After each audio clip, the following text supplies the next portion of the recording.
প্রিয় শিক্ষার্থীবৃন্দ, আসসালামু আলাইকুম, শুভ সন্ধ্যা। আশা করি এই প্যান্ডামিক সিচুয়েশনে তোমরা সবাই ভালো আছো এবং নিজ নিজ দায়িত্ব পালন করতেছো। যেখানে যাও মাস্ক ব্যবহার করো, সামাজিক দূরত্ব নিশ্চিত করো আর পড়াশোনায় মন দাও। আশা করছি এই প্যান্ডামিক সিচুয়েশন যদি এইভাবে কন্টিনিউ করে তাহলে হয়তো পরীক্ষা অনলাইনে যেতে পারে।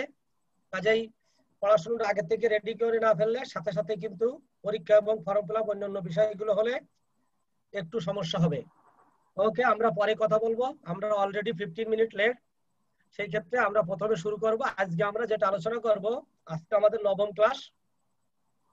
আমাদের গতদিন ছিল, আমরা আলোচনা করেছিলাম book selection principles of public libraries and academic libraries. বলছিলাম যে দুটো একসাথে শিখবো, কিন্তু কাজটা করতে যাই দেখলাম যে আসলে যে একাডেমিক লাইব্রেরি এবং যদি আমি একাডেমিক লাইব্রেরি এবং পাবলিক লাইব্রেরি দুটো একসাথে দিতে যাই, সেই ক্ষেত্রে আমাকে অনেক বড় সময় নিতে হবে, যে সময়টা নিয়ে আমার পক্ষে এটা শেষ করা সম্ভব হবে না এবং শেষে কোনোটাই জানা যাবে না। পাবলিক লাইব্রেরিটাও শেখা যাবে না, একাডেমিক লাইব্রেরিটাও শেখা যাবে না, এবং দুটো কোশ্চেনই হতে পারে, একটা তো হবেই এবং দুটো কোশ্চেনই হবে। এই জন্য আমরা একাডেমিক লাইব্রেরিকে আলাদা করছি। আজকে আমরা শিখব book selection principles of academic libraries. সে দ্যাট মিন একাডেমিক লাইব্রেরি কাকে বলে? একাডেমিক লাইব্রেরি হলো স্কুল, কলেজ এবং ইউনিভার্সিটি লাইব্রেরি।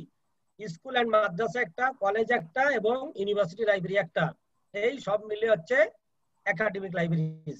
তাই একাডেমিক লাইব্রেরির পুস্তক নির্বাচনের নীতিমালা আমরা আজকে শিখব। যথারীতি আমরা আমাদের যে টপিকস আছে সেই টপিকসের সিলেবাসের ইউনিট অনুযায়ী আমরা সরাসরি আমাদের ইয়েতে চলে যাব। আমরা আমাদের স্ক্রিন শেয়ারে যাব। স্ক্রিন শেয়ারে যেয়ে স্লাইডের সাথে সাথে আমরা আমাদের বিষয়টা নিয়ে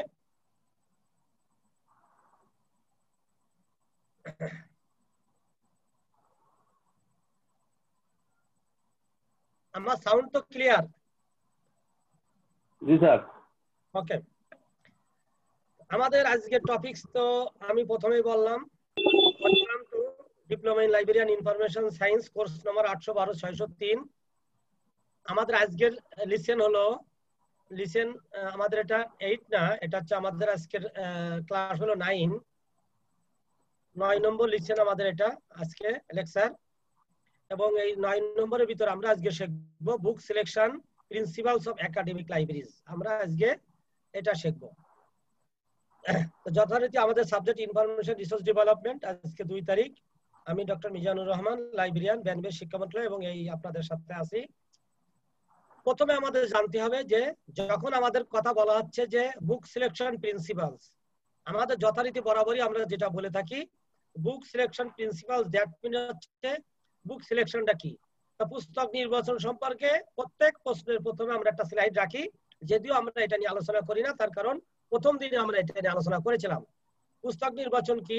গ্রন্থকারের লক্ষ্য উদ্দেশ্যকে সামনে রেখে পাঠকের চাহিদা, পুস্তকের মান আর আর্থিক সংগতি, এই তিনটা একসাথে নির্বাচন করা হয়, সেটা হলো পুস্তক নির্বাচন। পুস্তক নির্বাচন সম্পর্কে বিভিন্ন জন বিভিন্ন সংজ্ঞা দিচ্ছেন, যেটা আমরা আগের দিন শিখেছি। বিশেষ করে হেলেন হেন্সের, ফ্রান্সিস ডুরি এবং মেলভিল ডিউর, এই তিনটা সংজ্ঞাকে আমরা বেশি গুরুত্ব দিব। তা যেহেতু আমরা সিলেকশন পুস্তক নির্বাচনের নীতিমালা আগের দিন আমরা যেহেতু শিখেছিলাম, আজকে আমরা এটাকে অত বেশি প্রায়োরিটি দিব না। আমরা একটু সরাসরি আমাদের অন্য যে বিষয়গুলো আছে, অনেক বড়, সবাই সামনে খাতা নেন, খাতা নেন, সবাই সামনে খাতা নেন, খাতা নেন, কলম নেন, সবাই খাতা কলম সামনে নেন। ওকে, এখন আমাদের প্রথমে আমি একটু যদি এটাতে না যে একটু আমি আরো একটু যদি ব্যাকে আমি একটু যাই, তাহলে আমার মনে হয় সেটা আর একটু ভালো হবে। আচ্ছা না, ওকে ঠিক আছে, যেভাবে আছে এইভাবে আমরা যাই, সিকোয়েন্স যেভাবে আছে সিলেবাসে। আমার ইউনিটের প্রথমে একটু আছে যে আসলে একাডেমিক লাইব্রেরি কাকে বলে। প্রথমে আছে আমার একাডেমিক লাইব্রেরি কাকে বলে, একাডেমিক লাইব্রেরির উদ্দেশ্য কি, একাডেমিক লাইব্রেরির সংগ্রহের পদ্ধতি কি। একাডেমিক লাইব্রেরি হচ্ছে ওইটাই সোজা সাপটা, একাডেমিক লাইব্রেরি কাকে বলে সেটা আমরা যখন বলবো তখন এক কথাই বলে দেবো, শিক্ষা প্রতিষ্ঠান, যে শিক্ষা প্রতিষ্ঠানে সংযুক্ত যে গ্রন্থাগার তাকে একাডেমিক লাইব্রেরি বলে। শিক্ষা প্রতিষ্ঠানের সংযুক্ত গ্রন্থাগারকে একাডেমিক লাইব্রেরি বলে। শিক্ষা প্রতিষ্ঠানের সাথে সংযুক্ত গ্রন্থাগারকে একাডেমিক লাইব্রেরি বলে, বলতে পারবেন কিনা? যে শিক্ষা প্রতিষ্ঠানের সাথে সম্পর্কিত গ্রন্থাগারকে একাডেমিক লাইব্রেরি বলে। আবার বলে শিক্ষা প্রতিষ্ঠানের লক্ষ্য ও উদ্দেশ্য বাস্তবায়নের জন্য যে গ্রন্থাগার সৃষ্টি হয় তাকেই বলা হয় একাডেমিক লাইব্রেরি।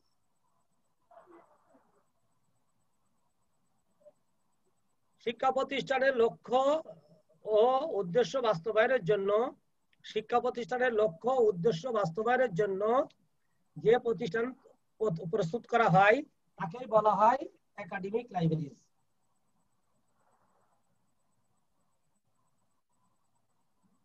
ধরনের বিভিন্ন সংজ্ঞা আমাদের বইয়ের ভিতরে দেওয়া আছে, ঠিক আছে।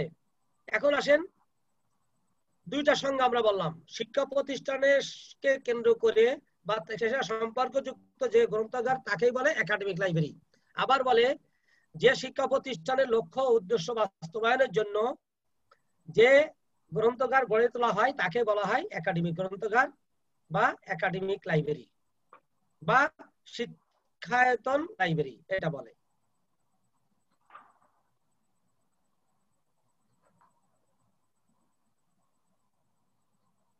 আগাবো নেক্সট। এখন আমরা আসি এই একাডেমিক লাইব্রেরির উদ্দেশ্যটা কি। একাডেমিক লাইব্রেরির উদ্দেশ্যটা কি? একাডেমিক লাইব্রেরির উদ্দেশ্য হচ্ছে একটাই, সেটা হলো একাডেমিক গ্রন্থাগারের উদ্দেশ্য একটাই, সেটা হলো আনুষ্ঠানিক শিক্ষায় শিক্ষিত যারা থাকে তাদের সাহায্য করা। যেমন আনুষ্ঠানিক শিক্ষায় শিক্ষিত, যেমন অনেকে আছে একাডেমিক স্কুল কলেজে যায় নাই কিন্তু সে কিন্তু স্বশিক্ষিত। আরজ আলী মাতব্বরের নাম শুনছেন, সে কিন্তু কোনোদিন কোনো বিদ্যালয় স্কুলে ভর্তি হয়নি, কিন্তু সে আরজ আলী মাতব্বরের উপরে কিন্তু অনেক গবেষণা হয়েছে, অনেকে পিএইচডি করছে, সে স্বশিক্ষায় শিক্ষিত লোক ছিলেন। এই জন্য আর একাডেমিক গ্রন্থাগারের উদ্দেশ্য একটাই, সেটা হলো আনুষ্ঠানিক শিক্ষা। মানে আপনারা যেটা শিখতে আসছেন, আপনারা পোস্ট গ্রাজুয়েট ডিপ্লোমা করতে আসছেন, এটা একটা কোর্সে ভর্তি হয়েছেন, এটা আনুষ্ঠানিক শিক্ষা। ম্যাট্রিক, আইএ, বিএ, এমএ যত করবেন সবই আনুষ্ঠানিক শিক্ষা। এই শিক্ষায় শিক্ষিত যে লোকজন তাদের সাহায্য করার জন্য যে গ্রন্থাগার, সেটাই হলো একমাত্র একাডেমিক গ্রন্থাগারের উদ্দেশ্য। এক কথায় লিখে দেবেন, একাডেমিক গ্রন্থাগারের উদ্দেশ্য একটাই, সেটা হলো আনুষ্ঠানিক শিক্ষায় যারা শিক্ষিত তাদের সাহায্য করা। এক কথায় শেষ।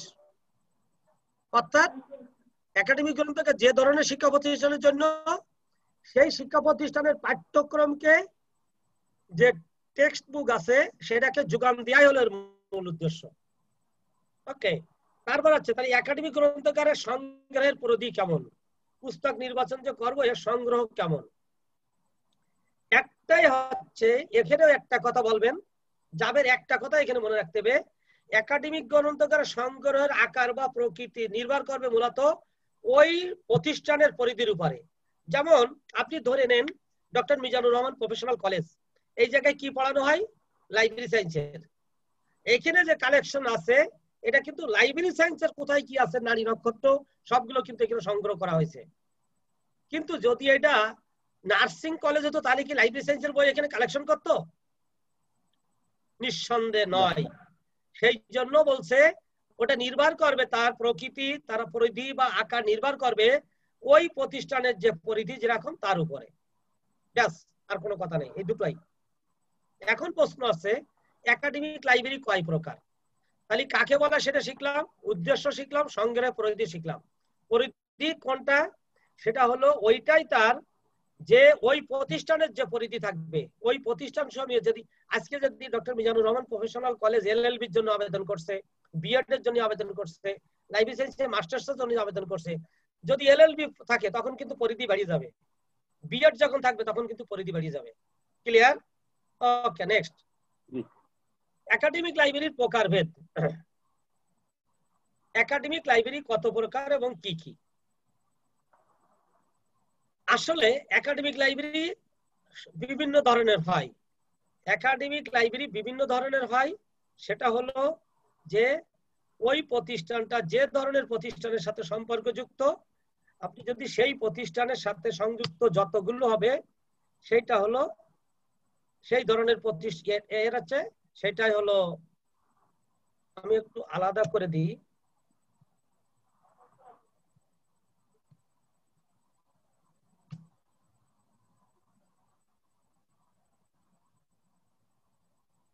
প্রধানত একাডেমিক গ্রন্থাগার 3 প্রকার। প্রধানত একাডেমিক গ্রন্থাগার হলো 3 প্রকার। স্কুল বা মাদ্রাসা গ্রন্থাগার, স্কুল বা মাদ্রাসা, school library, college library, university library. এই কলেজ লাইব্রেরির সাথেও মাদ্রাসা লাইব্রেরি আছে, এই স্কুল লাইব্রেরির সাথেও মাদ্রাসা আছে, ইউনিভার্সিটি লাইব্রেরির সাথেও ইসলামিক ইয়েতে আছে। এটা কিন্তু প্রত্যেকটার সাথে আলাদা আলাদা ভাবে আছে। এখন আমরা এটাকে তার নেচার ভেদে আমরা আলাদা আলাদা ভাবে ভাগ করে নেব। নেচার অনুযায়ী আমরা এটাকে আলাদা আলাদা ভাবে ভাগ করে নেব। যদি আমাকে বলা হয় একাডেমিক লাইব্রেরি কয় প্রকার, আমি বলবো এটা প্রধানত শুনি বিভিন্ন ধরনের হয়, তবে একাডেমিক লাইব্রেরি প্রধানত 3 প্রকার হয়। একটা হলো স্কুল লাইব্রেরি, একটা হলো কলেজ লাইব্রেরি, একটা হলো ইউনিভার্সিটি লাইব্রেরি। একটা জিনিস খেয়াল করেন, সিলেকশন নীতি, আমি যে বিষয়গুলো আপনাদেরকে ধারণা দিয়ে দিলাম, এটা হচ্ছে কোর্স নাম্বার 101 এবং 106 এর ঠিক এসা রঙ্গনাথনের ওইটা যদি শিখাই দিতে পারি, তাহলে এইটাকে মনে করে আপনি টোটাল একাডেমিক লাইব্রেরিতে যে কোশ্চেন আসবে সেই কোশ্চেনের উত্তর দিতে পারবেন। এখন আসেন, তবে এই যে স্কুল, কলেজ এবং ইউনিভার্সিটি লাইব্রেরি বা স্কুল লাইব্রেরি, কলেজ বা মাদ্রাসা লাইব্রেরি বা ইউনিভার্সিটি লাইব্রেরি, এই ইউনিভার্সিটি লাইব্রেরি থেকে অতি সম্প্রতি বলা হচ্ছে যে প্রাথমিক বিদ্যালয় গ্রন্থাগারকে একাডেমিক লাইব্রেরির সাথে সংযুক্ত হবে না। গবেষণা করে দেখা যাচ্ছে যে যদি প্রাথমিক বিদ্যালয়ের গ্রন্থাগার হয়, তাহলে সেটাকে প্রাথমিক বিদ্যালয় ও গ্রন্থাগারকে একাডেমিক লাইব্রেরির সংজ্ঞা থেকে বাদ দেওয়া হয়েছে। এই কথাটা যদি আপনারা একটু লিখে দিতে পারেন, তাহলে আপনার ডিগনিটা অনেকাংশটা বাড়িয়ে যাবে। বেড়ে যাবে মানে আপনি খুবই আপনার সম্পর্কে একটা ভালো ধারণা হয়ে যাবে।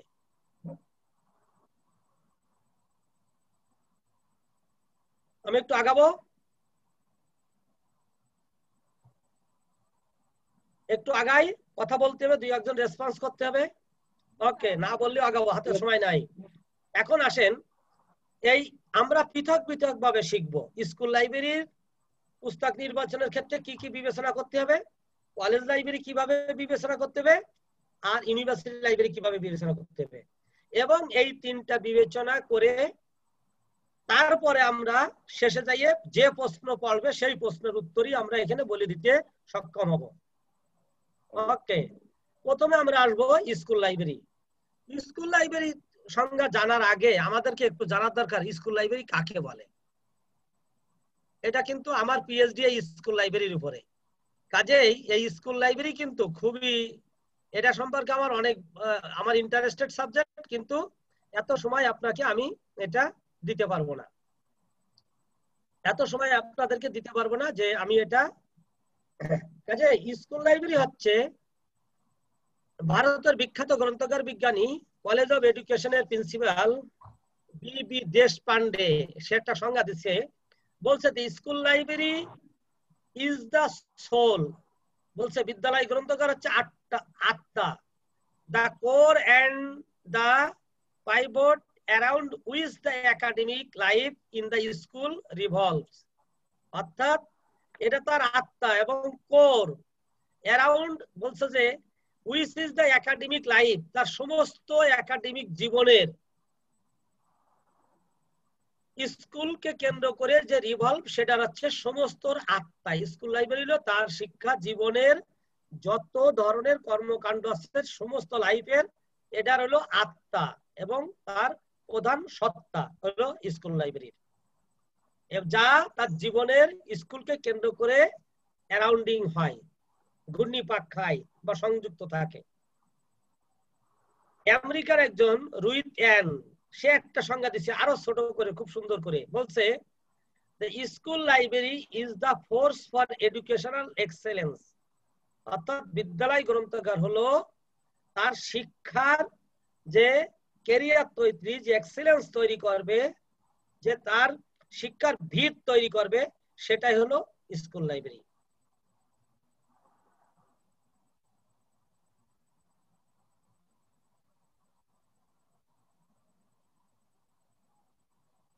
এখন আমরা আসবো স্কুল লাইব্রেরির পুস্তক নির্বাচনের বিবেচ্য বিষয়। একটা জিনিস খেয়াল করেন, যাবেন এখানে সেলিম খেয়াল করবেন, এখানে সামনে আছেন হাজেরা নাকি হাজেরা, খেয়াল করেন সামনে যাদেরকে আমি আসছে দেখেন, এখানে কিন্তু আমি বলছি বিদ্যালয় গ্রন্থাগারের পুস্তক নির্বাচনের নীতিমালা বা বিবেচ্য বিষয়। নীতিমালা কিন্তু চেঞ্জ করা যায়, বিবেচ্য বিষয় কিন্তু চেঞ্জ করা যায়, কারণ এটা চেঞ্জেবল অবস্থার পরিপ্রেক্ষিতে। বিদ্যালয় গ্রন্থাগার বলতে মাধ্যমিক স্তরের শিক্ষা প্রতিষ্ঠানকে বোঝায়। নিম্নে বিদ্যালয় গ্রন্থাগারের পুস্তক নির্বাচনের নীতিমালা সমূহ আলোচনা করে নিল। 1 নম্বর পয়েন্ট, প্রথমে স্কুল গ্রন্থাগারের পুস্তক নির্বাচন করার সময় আমাকে বিবেচনা করতে হবে সিলেবাসভুক্ত যে পাঠ্যপুস্তক, অর্থাৎ প্রেসক্রাইব যে বুকস থাকবে আপনার। যেমন আমরা আমাদের সিলেবাসের যে 5টা বই আপনাদেরকে দিছি, এটা হচ্ছে সিলেবাসভুক্ত বই। তারপরে আসেন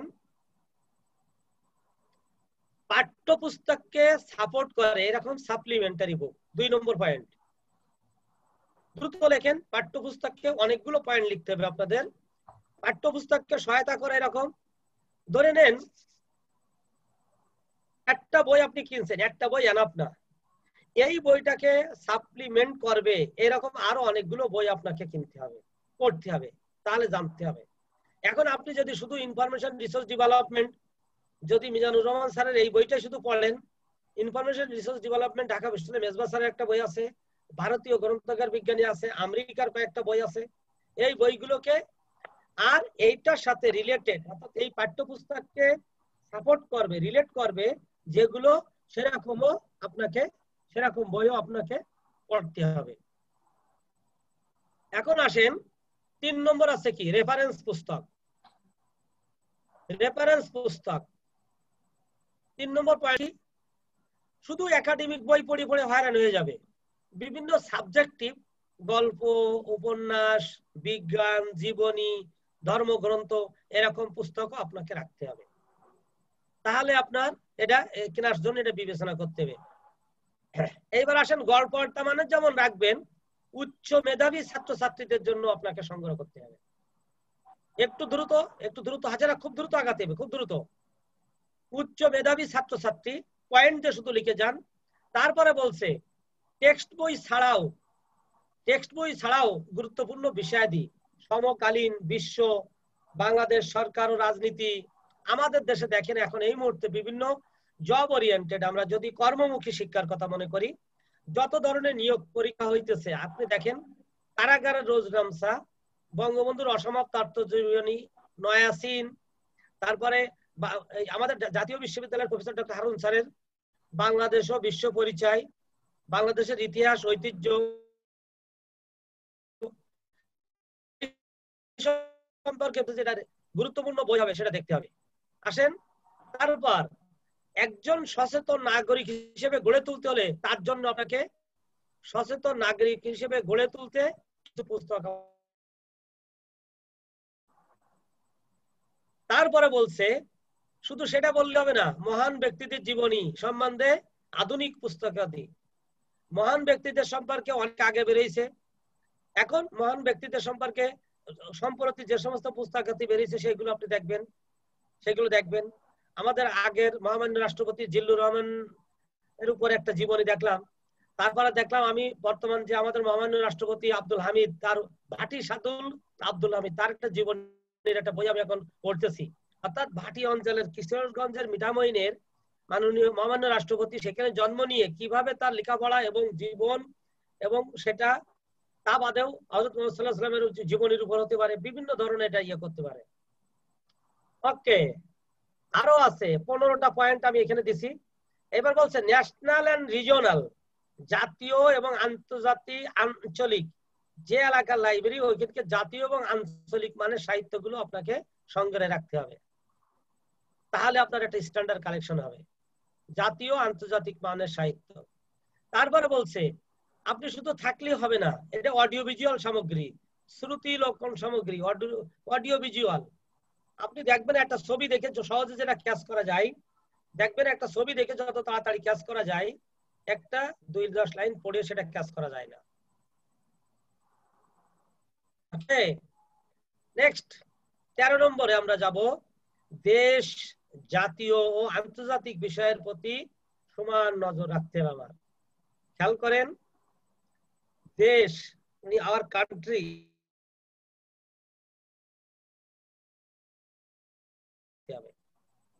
নাম্বার 14, শিক্ষকদের জন্য যারা থাকবে, শিক্ষা পরিকল্পনা প্রণয়ন ও গবেষণার সাথে যারা সংযুক্ত থাকবে, শিক্ষকদের তাদের দেখুন এখানে শিক্ষকদের পরিকল্পনা প্রণয়ন ও গবেষণার সাথে যারা সংযুক্ত থাকবে তাদের জন্য করতে হবে। সব শেষে আপনি যেহেতু লাইব্রেরি সায়েন্সের লোক, এই বইগুলো আপনাকে লাইব্রেরিয়ান হিসেবে অ্যারেঞ্জ করতে হবে। এই জন্য গ্রন্থাগার বিজ্ঞানের উপরে, গ্রন্থাগার ব্যবস্থাপনা বিষয়ের উপরে কিছু বই যদি আপনি সংগ্রহ রাখেন, তাহলে আপনার এই চমৎকার একটা হবে। এই 15টা পয়েন্টের নিচে আপনি লিখে দেবেন, যত আমি কিছু করি না কেন, আমার স্টুডেন্ট এবং ছাত্র শিক্ষক যারা থাকবে উভয়ের জন্য গ্রন্থাগার সংগঠন করতে হবে, সংগ্রহণ করতে হবে, প্রসেসিং করতে হবে, প্রিজার্ভেশন করতে হবে, এবং তাদের জন্য তাদের তথ্য ও পুস্তকাদি সরবরাহ এবং প্রয়োজনীয় পরামর্শ দিয়ে এই গ্রন্থাগারিক যে দায়িত্ব, পরামর্শ প্রদান করা গ্রন্থাগারিকের একমাত্র দায়িত্ব হবে। এইটা হলো স্কুল লাইব্রেরির পুস্তক নির্বাচনের নীতিমালা। এই 15টা পয়েন্ট দিয়ে তাহলে প্রথমে আমরা স্কুল যদি পরীক্ষায় পড়ে একাডেমিক গ্রন্থাগার কাকে বলে, প্রথমে আমরা কি লিখবো, একটা ভূমিকা দিব, তারপর বলবো একাডেমিক গ্রন্থাগার কাকে বলে এটা বলবো। পরীক্ষায় যদি পড়ে স্কুল লাইব্রেরি, তো স্কুল লাইব্রেরি কাকে বলে সেই সম্পর্কে একটা বলবো, একটা সংজ্ঞা দিব, তারপর বলবো এই স্কুল লাইব্রেরি সংগ্রহের পরিধি কি, তারপর এর উদ্দেশ্য কি, তারপর 15টা পয়েন্ট লিখবো, নিচে এটা একটা উপসংহার লিখে দেবো। ব্যাস, একটা প্রশ্নের উত্তর হয়ে গেল। এখন আমাদের আর কি বাকি আছে?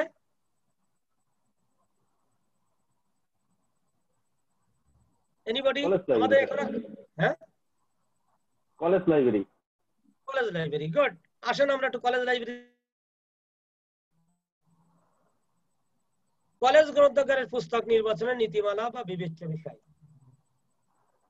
আপনারা যখন যদি কলেজ লাইব্রেরি আলাদা বলে, ওই একাডেমিক লাইব্রেরি সংগ্রহ পরিধি ওইখানে শেষ করে আসে, এইবার আসি ওইখানে কলেজ লাইব্রেরির কলেজের একটা সংজ্ঞা দিয়ে দেবেন। এখানে আসেন, মাধ্যমিক স্কুল পরীক্ষায় সাফল্যমণ্ডিত হওয়ার পর ছাত্ররা মহাবিদ্যালয় বা কলেজে পদার্পণ করে। এ পর্যায়ে জীবনে একটি মহা পরিবর্তন সূচিত হয়। পরিবারের সংকীর্ণ গণ্ডি থেকে মুক্তি পেয়ে ছাত্ররা প্রবেশ করে এক মহাজগতের নতুন পরিবেশে। আপনারা জানেন যখন কলেজে ভর্তি হয়েছিলেন, আরে বাবারে বাহাদুরি কি, সেলিম সাহেবের বয়স এখন এরকম, যখন কলেজে পৌঁছে তখন তো মাশাআল্লাহ ফাটাফাটি একটা ব্যাপার স্যাপার আছে না।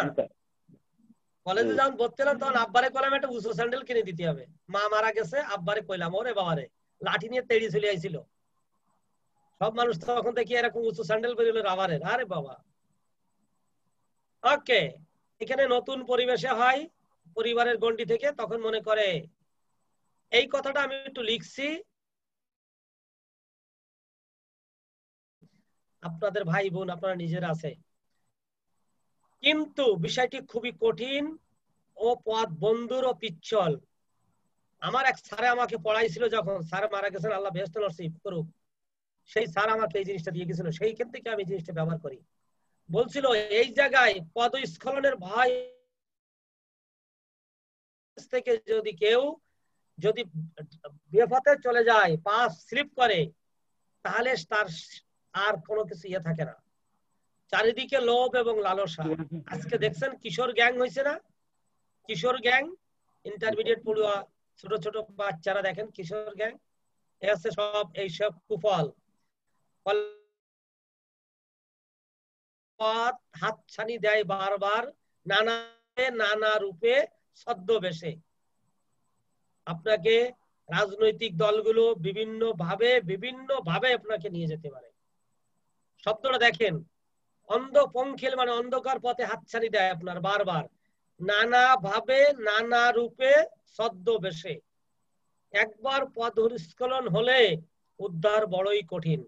আপনি দেখেন যারা ড্রাগ এডিক্টেড হয়ে যাচ্ছে তাদের ক্ষেত্রে কি হইতেছে। তাই প্রথমেই সতর্ক হতে হবে কাদের সাথে মিশতেছে, কাদের সাথে চলতেছে। আর স্কুলের লাইব্রেরিয়ান যিনি থাকবেন, কলেজের লাইব্রেরিয়ান যিনি থাকবেন, তার এই চোখ কান খোলা থাকবে। প্রত্যেকটা বাচ্চা সম্পর্কে তার একটা অবজারভেশন থাকবে, তার গার্জিয়ানদের সাথে থাকবে। লাইব্রেরিয়ান যদি মনে করে আমি বসে থাকবো বই নিয়ে কয়টা, তাহলে সেটা না। এজন্য উন্মুক্ত এই কাজটার জন্য তাই প্রথমেই সতর্ক হতে হবে সংশ্লিষ্ট সকলকে, দ্যাট মিন্স লাইব্রেরিয়ানকে। এই জন্য বলছে, এই জন্য উপযুক্ত পাঠ্য উপকরণ সংগ্রহের জন্য দরকার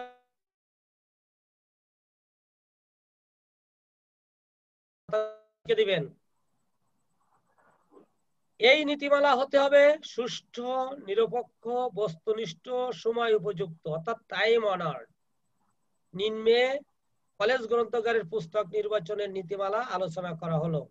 যারা স্ক্রিনশট নিতে পারেন এই পেজের স্ক্রিনশটটা নিয়ে নেন। এখানে পয়েন্ট নাই যেহেতু একটু স্ক্রিনশট নিয়ে নেন। ওকে, থ্যাংক ইউ। পরের পাতা আমরা চলে যাব, কি কি নীতিমালা অনুসরণ করতে হবে।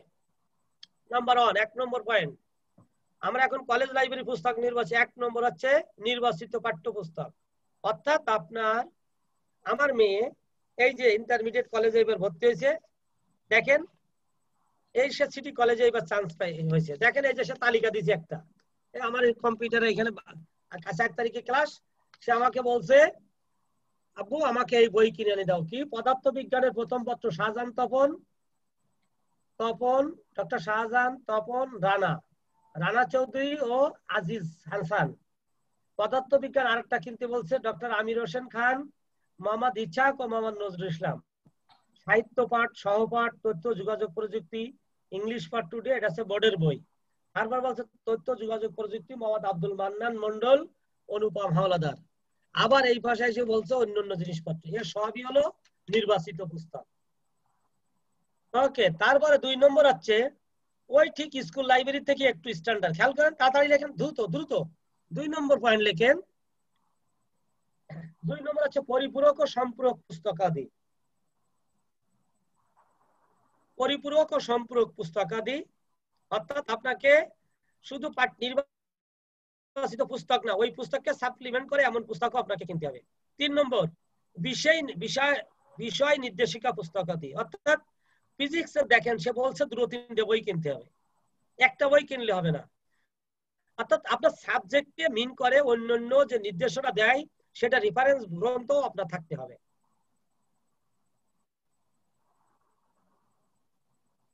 নাম্বার 4, স্পেশাল কিছু কালেকশন থাকতে হবে কলেজ লাইব্রেরির ক্ষেত্রে। একটু দ্রুত আগাতে হবে, স্পেশাল কিছু লাইব্রেরি এর কালেকশন থাকতে হবে। তারপর বলছে সাধারণ নির্দেশিকা পুস্তকও থাকতে হবে। আপনারা একটু কষ্ট করে, আজকের ক্লাসটা অনেকগুলো বিষয় জড়িত, টোটাল আপনি একটা মডেল হয়ে যাবেন যদি এটা শিখতে পারেন। একটু দ্রুত আগাতে হবে, খুব দ্রুত লেখেন। অনেকে দেখছে খুব দ্রুত লিখতেছেন। একটা পয়েন্ট, সাধারণ নির্দেশিকা পুস্তক লিখতে হাজারা এটা এরকম লাগবে কেন, এতক্ষণ লাগবে কেন? নাম্বার 6, তথ্য ও বিনোদন এবং উৎসাহমূলক পুস্তকাদি। প্রথমে বলছি আপনাকে, এটা কিন্তু এই বয়সের ছাত্ররা কৈশোর, নানাভাবে নানা প্রবলনে তাদের কিন্তু উদ্যম একটা হাওয়া তাদের গায়ে লাগে। সেই ক্ষেত্রে এই জন্য আপনাকে এমন রিক্রিয়েশনাল কিছু বই কিনতে হবে এবং যাতে যে সমস্ত বই পড়লে তারা উৎসাহিত হয় সেরকম পুস্তক আপনাকে কালেকশনে রাখতে হবে। তারপরে বলছে মানববিদ্যা, বিজ্ঞান ও প্রযুক্তি সংক্রান্ত পুস্তকাদিও আপনাকে সংগ্রহে রাখতে হবে। নীতিমালাটা এমন হতে হবে, মানববিদ্যা যেটাকে কলা যেটা বলেন, বিজ্ঞান ও প্রযুক্তি এ সম্পর্কিত পুস্তক আপনাকে পাশাপাশি করতে হবে। নাম্বার 8, এখানে আরেকটা কথা দেখেন, আবার কত ভাবে বলছে বিখ্যাত গ্রন্থকার, এখানে লেখক, যেটা আপনারা সহজ করতেন, বিখ্যাত লেখকদের শ্রেষ্ঠ রচনাদি। যেমন বিখ্যাত লেখক কারা? কালজয়ী বলেন।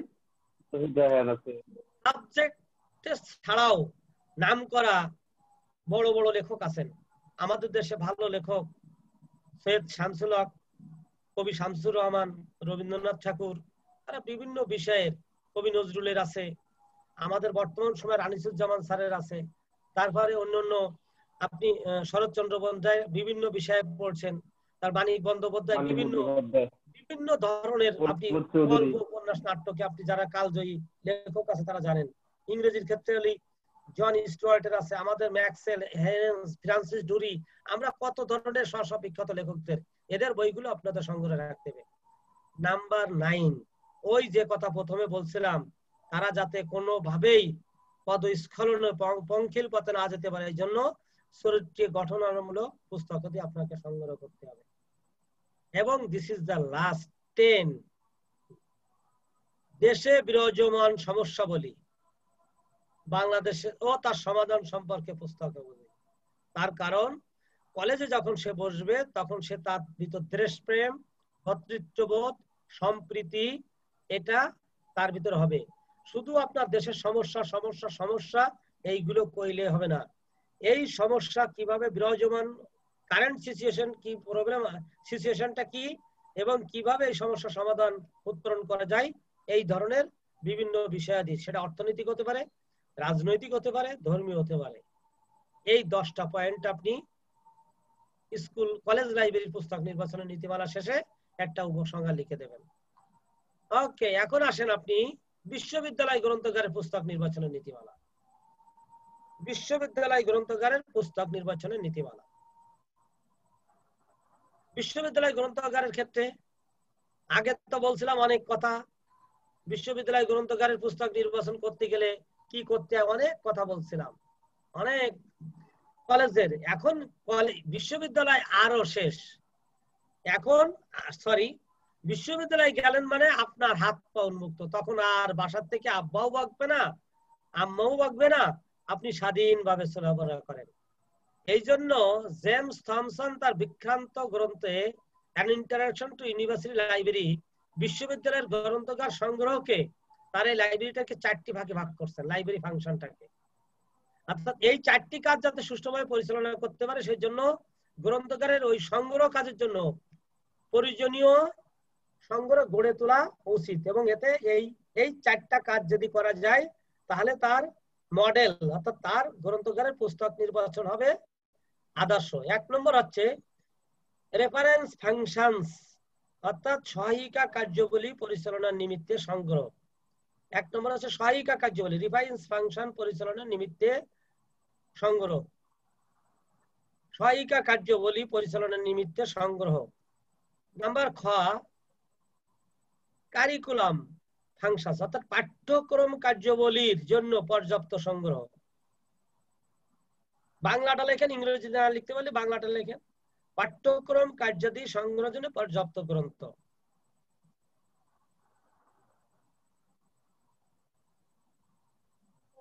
এই 4টা কাজই করতে হবে। তার 3 নম্বর বলছে জেনারেল ফাংশনস নিমিত্তে নানা ধরনের সামগ্রী, অর্থাৎ সাধারণ কার্যাবলী সম্পাদন করার জন্য আপনাকে বিভিন্ন ধরনের সামগ্রী আপনাকে ব্যবহার করতে হবে। নাম্বার 4 বলছে সহায়িকা কার্যাবলী, রিসার্চ ফাংশন, অর্থাৎ সহায়িকা কার্যাবলীর জন্য প্রয়োজনীয় সামগ্রী। এই 4টা কাজ, এই 4টা বিষয়, এই 4টা কাজ যদি সে করতে পারে তাহলে আপনার এটা হবে তার একটা মডেল লাইব্রেরি। সরি, আমার মনে হয় অনেকে যেভাবে চাইছে লিখতে শেষ করতে পারে নাই মনে হয়। অর্থাৎ বিশ্ববিদ্যালয় গ্রন্থাগারের পুস্তক নির্বাচনের ক্ষেত্রে এই 4টা কাজ করতে, একটা আছে সহায়ক কার্যাবলী পরিচালনা নিমিত্তে সংগ্রহ করতে হবে, পাঠ্যক্রম কার্যাবলী সম্পর্কে পর্যাপ্ত সংগ্রহ থাকতে হবে, সাধারণ কার্যাবলী নিমিত্তে নানা সংগ্রহ থাকতে হবে, সহায়িকা কার্যাবলীর জন্য প্রয়োজনীয় সংগ্রহ থাকতে হবে। এই 4টা কার্যক্রমকে সামনে রেখে নিম্নোক্তভাবে পুস্তক নির্বাচন করলেই বিশ্ববিদ্যালয়ে নিম্নোক্ত বিষয়গুলো আপনাকে বিবেচনা করা যাবে। ওকে, কি আছে 1 নম্বর পয়েন্টে? দেখেন 1 নম্বর পয়েন্ট, পুস্তক নির্বাচনের ক্ষেত্রে আপনাকে যে বিষয় বিবেচনা করতে হবে, নেচার অফ ইউনিভার্সিটি। নেচার মানে ধরন, কোন ধরনের বিশ্ববিদ্যালয়তে আপনি পুস্তক নির্বাচন করতেছেন 1 নম্বর আপনার বিবেচনার বিষয়। যেমন সেলিম সাহেব, ভেরি সিম্পল, বেগম রোকেয়া একটা বিশ্ববিদ্যালয় হয়েছে, আবার হাজী দানেশ বিজ্ঞান ও প্রযুক্তিতে বিশ্ববিদ্যালয় হয়েছে। দুটো বিশ্ববিদ্যালয় কি এক? না, একটা হচ্ছে বুয়েট, যেখানে একটা টেকনিক্যাল, একটা বুয়েট, একটা কুয়েট সুয়েট, আর একটা ঢাকা বিশ্ববিদ্যালয়, রাজশাহী বিশ্ববিদ্যালয়, চট্টগ্রাম বিশ্ববিদ্যালয়, এরা কিন্তু সম্পূর্ণ। কাজেই পুস্তক নির্বাচনের সময় আপনার বিবেচনা করতে হবে কোন ধরনের বিশ্ববিদ্যালয়ের আপনি পুস্তক নির্বাচন করতেছেন। 2 নম্বর পয়েন্ট এসে বলছে যে বিশ্ববিদ্যালয় করবেন ওই বিশ্ববিদ্যালয়ের প্রেসক্রাইব টেক্সট বুক, সিলেবাসভুক্ত পাঠ্যপুস্তক। প্রেসক্রাইব ফার্স্ট টেক্সট বুক কি জিনিস? আরে ভাই, আপনি একটা ওষুধ কিনতে যান না, প্রেসক্রিপশন দেয় না ডাক্তাররা? আপনার ডাক্তাররা যা যা লিখে দেয় যাবেন, ওষুধের প্রেসক্রিপশনে যা লেখা থাকবে, আপনি অন্য ওষুধ খাইলে রোগ সারবে না। ঠিক আছে, যেমন ছাড়বে না, সেই জন্যই বলছে যে সিলেবাস ভুক্ত বই আপনাকে কিনতে হবে। নাম্বার 3 বলছে সাপ্লিমেন্টারি এন্ড কমপ্লিমেন্টারি বুকস, অর্থাৎ সম্পূরক ও পরিপূরক পুস্তক। এই কথা বারবারই বলতেছে, স্কুলের ক্ষেত্রেও বলছে, কলেজের ক্ষেত্রে, বিশ্ববিদ্যালয়ের ক্ষেত্রে বলছে। তারপরে নাম্বার 4, একটা ব্যালেন্স কালেকশন করতে হবে আপনার, সুষম। অর্থাৎ বিশ্ববিদ্যালয়েতে আপনি কতগুলো সাবজেক্টের উপরে আপনার অনার্স আছে, কতগুলো সাবজেক্টের উপরে আপনার মাস্টার্স আছে, যতগুলো সাবজেক্ট থাকবে সব সাবজেক্টের একটা ব্যালেন্স কালেকশন থাকবে। কম বেশি কোনো একটা সাবজেক্টের বেশি বই, একটা সাবজেক্টের কম বই হলে হবে না। বিশ্ববিদ্যালয়ে যতগুলো সাবজেক্ট থাকবে সবগুলোর উপরে সুন্দর করে সংগ্রহ থাকতে হবে। নাম্বার 5, জেনারেল রেফারেন্স পুস্তক, এনসাইক্লোপিডিয়া, ব্রিটানিকা, ডিরেক্টরি, বিভিন্ন ধরনের যত ধরনের জেনারেল আছে বিশ্বে যা আছে সবকিছু বিশ্ববিদ্যালয় এখানে জ্ঞানের দ্বার উন্মোচন করার জন্য সর্বোচ্চ বিদ্যাপীঠ বিশ্ববিদ্যালয়, সেখানে এটা সংগ্রহ করতে হবে। Number 6, information, inspiration and recreation, তথ্য, বিনোদন ও উদ্দীপনামূলক গ্রন্থ। ইনফরমেটিভ, যে বইতে ইনফরমেশন আছে, বিনোদন আছে এবং ইন্সপিরেশনাল আছে, এই 3 ধরনের পুস্তক আপনার লাইব্রেরিতে প্রচুর পরিমাণে থাকতে হবে বিশ্ববিদ্যালয় গ্রন্থাগারে। অর্থাৎ বিশ্ব জ্ঞানের এমন কোন জায়গা থাকবে না, ওই বিষয়ের সর্বশ্রেষ্ঠ সকল সংগ্রহ থাকতে হবে। এখানেও বলছে famous author books, works of, যারা কাজ করছে বিশ্বে যত বড় বড় লেখক, ওই সাবজেক্টের বিশ্বে যত বড় বড় লেখক আছে তাদের সংগ্রহ আপনাকে এখানে রাখতে হবে। বিখ্যাত লেখকদের পুস্তক সমূহ থাকতে হবে। তারপরে বলছে advance books on different topics, অর্থাৎ অগ্রসর এবং উন্নত পুস্তক। এখানে আপনি শুধু গতানুগতিক মানের হবে না, তাকে স্বপ্ন দেখাতে হবে, উন্নয়নশীল, উন্নয়নশীল, অনুন্নত, উন্নত এবং স্বল্পোন্নত, এই সকল দেশে যত পুস্তক থাকবে তা সবই আপনার এই সংগ্রহে থাকতে হবে। নাম্বার 9 বলছে আপনি শুধু এটা নিয়ে বসে থাকলে হবে না, আপনার স্পেশাল কিছু ম্যাটেরিয়ালস থাকতে হবে, আর থাকতে হবে ইলেকট্রনিক রিসোর্স, অনলাইন রিসোর্স। আমরা পড়ছিলাম প্রথম দিন ই রিসোর্সেস। আপনার সবকিছু আজকে বিশ্ব নিত্য নতুন জিনিস তৈরি হইতেছে, এগুলো সম্পর্কে আপনার এটা নিতে হবে।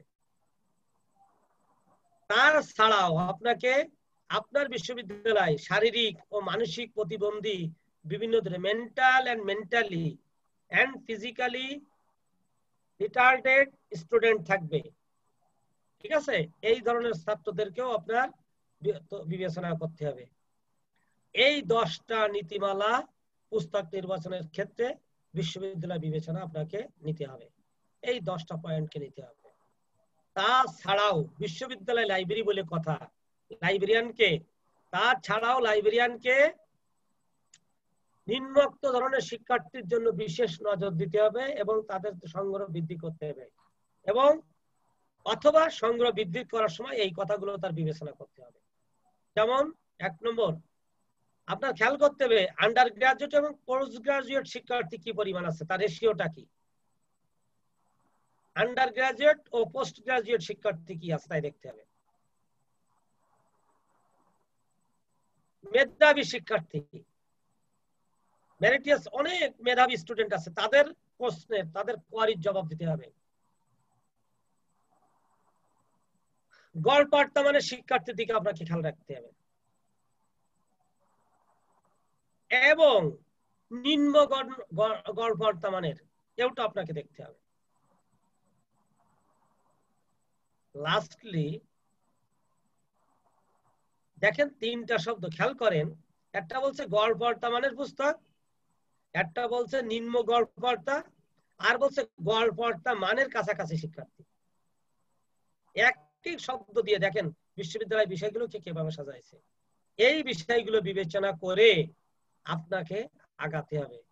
তবে বিশ্ববিদ্যালয় গ্রন্থাগারের পুস্তক নির্বাচন করতে গেলে আপনাকে নানাবিধ সমস্যার সম্মুখীন হতে পারে। চ্যালেঞ্জ, সমস্যা না তো চ্যালেঞ্জ, যেহেতু এখানে আপনার পর্যাপ্ত বাজেট থাকে, কাজের স্ট্যান্ডার্ড নিয়ে শেষে বলতে হবে মাঠ পর্যায়ের গবেষণা সম্বন্ধীয়, অর্থাৎ ওই বিষয়ে মাঠ পর্যায়ে কি কি পুস্তক বেরোইতেছে সেইগুলো দেখতে হবে।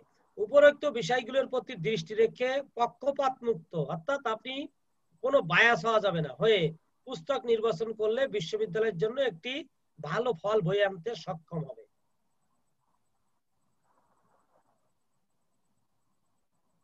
তবে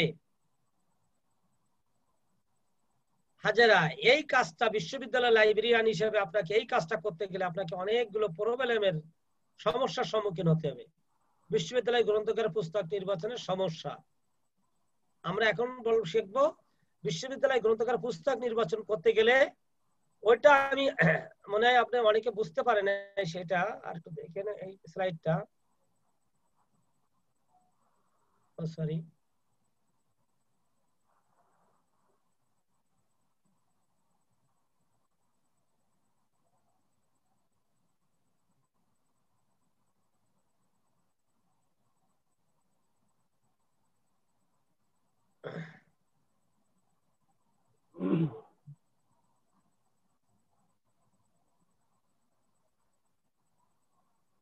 এই জায়গায় আমরা ছিলাম। এখানে আমার মনে হয় দেখলাম সবাই একটু যেন কেমন কেমন ভাবে আমার দিক তাকাচ্ছে, একটু তাড়াতাড়ি চলে গেছি মনে হয়।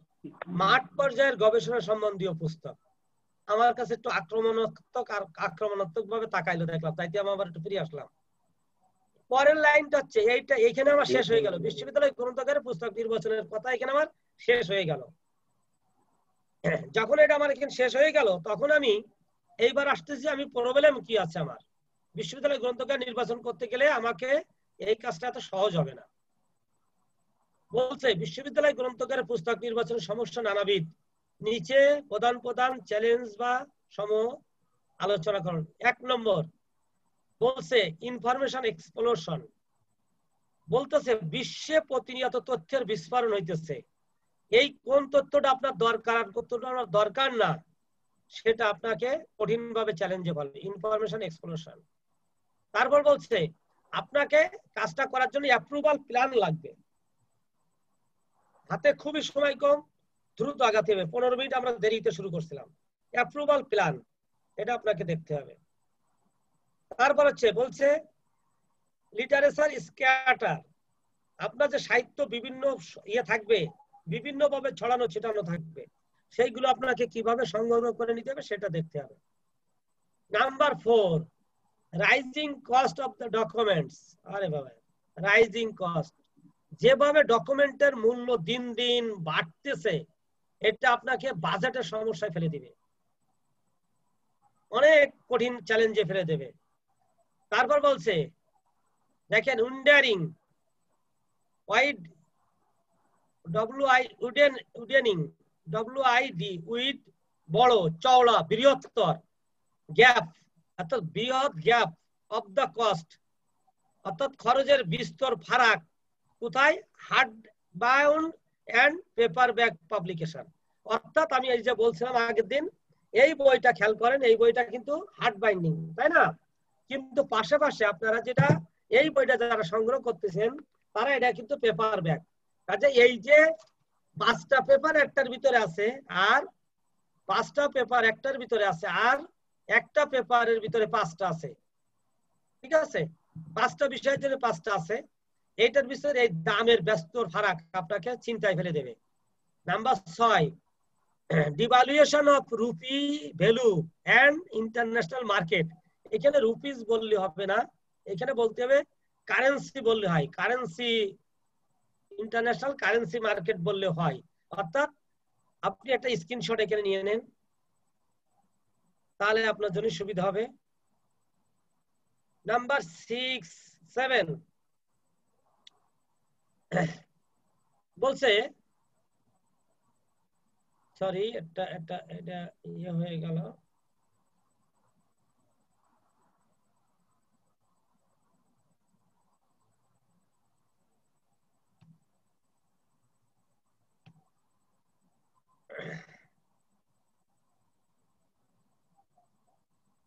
বলছে দেখেন বাজেটের ক্ষেত্রে আপনার elastic budget and rising cost of the binding, আপনার আগে বললেন হার্ড বাইন্ডিং কভার বাইন্ডিং এর বললে ক্ষেত্রে সমস্যা, আবার বাইন্ডিং এর ক্ষেত্রে আপনার আরেকটা সমস্যা, আরেকটা ইয়েতে যাবে। তারপর আছে টেকনোলজিক্যাল রিভ্যালুয়েশন, অর্থাৎ প্রযুক্তির বিস্ফোরণ। আজকে দেখেন এক ধরনের মোবাইলের মডেল, কালকে আরেকটা, আজকে একটা সফটওয়্যার ব্যবহার করতেছেন, কালকে আরেকটা সফটওয়্যার আপনার সামনে এসে হাজির, কোনটা থেকে কোনটা নেবেন। ফ্যাকাল্টি এন্ড লাইব্রেরিয়ানশিপ, আপনি লাইব্রেরিয়ান, আপনাকে একদিকে ফ্যাকাল্টি মেম্বার অর্থাৎ টিচার হতে হবে এবং লাইব্রেরিয়ান হতে হবে। লাইব্রেরিয়ান এবং ফ্যাকাল্টি টিচারদের ভিতরে একটা ব্রিজ তৈরি করতে হবে আপনাকে। এই সমস্যা, এটা একটা দ্বন্দ্ব। যেমন স্কুল কলেজে আপনারা ইয়ে করেন না, বললেন না আপনি লাইব্রেরিয়ান আর ওখানে টিচার হয়, লাইব্রেরিয়ান টিচারের রুমে আসবে কেন? এখানে ফ্যাকাল্টি আর লাইব্রেরিয়ানশিপ, এই গ্রন্থকারিকতা এবং টিচার, এই দুটোর ভিতরে সবসময় একটা গ্যাপ আপনার হিসেবে কাজ করতে থাকবে। এবং lack of the standard book selection tools and regional and language, local language, অর্থাৎ যেমন আমাদের আপনার শর্ট থাকবে, দুর্বল দিক থাকবে পুস্তক নির্বাচনের সহায়িকা, সেটা হচ্ছে রিজনাল এবং লোকাল ল্যাঙ্গুয়েজ। যেমন আমাদের বাংলাদেশের, আপনি আন্তর্জাতিক যত বই সব ইংরেজিতে, কিন্তু আমাদের দেশের বাংলা হলে আমরা একটু ভালো বুঝি, এই সমস্যাটা আপনার থাকবে। এবং decline business ethics in the books, অর্থাৎ এখানে আর এক বিপদ, যারা পুস্তক ব্যবসায়ীর সাথে জড়িত তারা ডিক্লাইন করে, তাদের ইথিক্স, তাদের নীতি নৈতিকতা কম থাকে। অর্ডার দিলেন একরকম, সে দিয়ে দিবে আপনাকে আর এক রকম। এই উপরোক্ত বিষয়গুলো বিবেচনা যদি আপনি করে আগান, তাহলে আপনার পুস্তক নির্বাচনের ক্ষেত্রে কোনো ধরনের সমস্যা হবে না। উপরোক্ত আলোচনায় দেখা যায় যে বিশ্ববিদ্যালয় গ্রন্থাগারের জন্য পুস্তক নির্বাচন জটিল ব্যাপার। তবে যেসব শিক্ষা প্রতিষ্ঠানে সাধারণ শিক্ষাক্রম চালু রয়েছে সেসব শিক্ষা প্রতিষ্ঠানে গ্রন্থাগারের সাধারণ বিষয়ের উপর বইপত্র দিয়ে নির্বাচন সংগ্রহ করতে হবে। সাথে সাথে যেসব বিশেষ শিক্ষা প্রতিষ্ঠান যেমন প্রকৌশল বিজ্ঞান, চিকিৎসা, শিক্ষা কার্যক্রম চালু আছে সেই সব বিষয়ের উপর সংগ্রহ গড়ে তোলা উচিত, তবে একটি আদর্শ গ্রন্থাগার হিসেবে আপনারটা বিবেচিত হবে।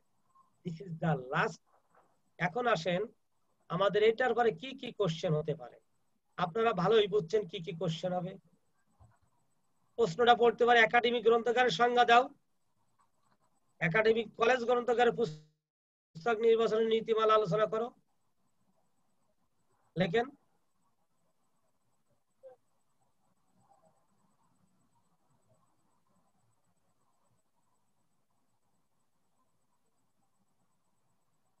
যদি প্রশ্নটা এরকম ভাবে না হয়ে একাডেমিক গ্রন্থাগারের সংজ্ঞা দাও, এখানে যদি পড়ে বিশ্ববিদ্যালয় গ্রন্থাগার পুস্তক নির্বাচনের নীতিমালা আলোচনা করো, স্কুল কলেজের জায়গায় স্কুল হতে পারে, স্কুল হতে পারে, কলেজ হতে পারে, বিশ্ববিদ্যালয় হতে পারে, যে কোনো একটা পড়বে, তিনটা একসাথে পড়বে না। আর তিনটা যদি একসাথে পড়ে, শুধু যদি বলে একাডেমিক লাইব্রেরি, তাহলে মেন যে সবকটা কমন যেটা আছে, curriculum, text book, supplementary, reference, বৃহৎ লেখক এবং যারা ইয়েতে মানসম্পন্ন সাহিত্য, এই 10টা পয়েন্ট মেন লিখে দেবেন। ওকে। তারপরে থাকতে পারে একাডেমিক গ্রন্থাগারের সংজ্ঞা দাও, বিশ্ববিদ্যালয় গ্রন্থাগারের পুস্তক নির্বাচনের বৈশিষ্ট্য উল্লেখপূর্বক এর নীতিমালা বা বিবেচ্য বিষয়ে আলোচনা করো। বিশ্ববিদ্যালয় গ্রন্থাগারের পুস্তক নির্বাচনের জন্য কি কি সমস্যা পরিলক্ষিত হয়, এটা পড়তে পারে। একটা স্ক্রিনশট নিয়ে নেন, যারা লিখছেন তার স্ক্রিনশট। অর্থাৎ এখান থেকে 4টা কোশ্চেন হতে পারে। একাডেমিক গ্রন্থাগারের সংজ্ঞা দাও, স্কুল গ্রন্থাগার নির্বাচনের নীতিমালা আলোচনা করো। একাডেমিক গ্রন্থাগারের সংজ্ঞা দাও, কলেজ গ্রন্থাগারের নীতিমালা আলোচনা করো। অথবা একাডেমিক গ্রন্থাগারের সংজ্ঞা দাও, বিশ্ববিদ্যালয় গ্রন্থাগার পুস্তক নির্বাচনের নীতিমালা এর বৈশিষ্ট্য উল্লেখ করে নীতিমালা আলোচনা করো। এবং আমি এখানে বৈশিষ্ট্যটা আপনাদেরকে দেয়নি, আপনারা বই থেকে বৈশিষ্ট্য দিয়ে নিন। তার কারণ আমি হিসাব করে দেখছি টাইমের ভিতর কভার করা যায় না। সময় শেষ, ধন্যবাদ। এখন কোশ্চেন। টেকনিক্যাল যিনি আছেন আমার একটু বন্ধ করেন।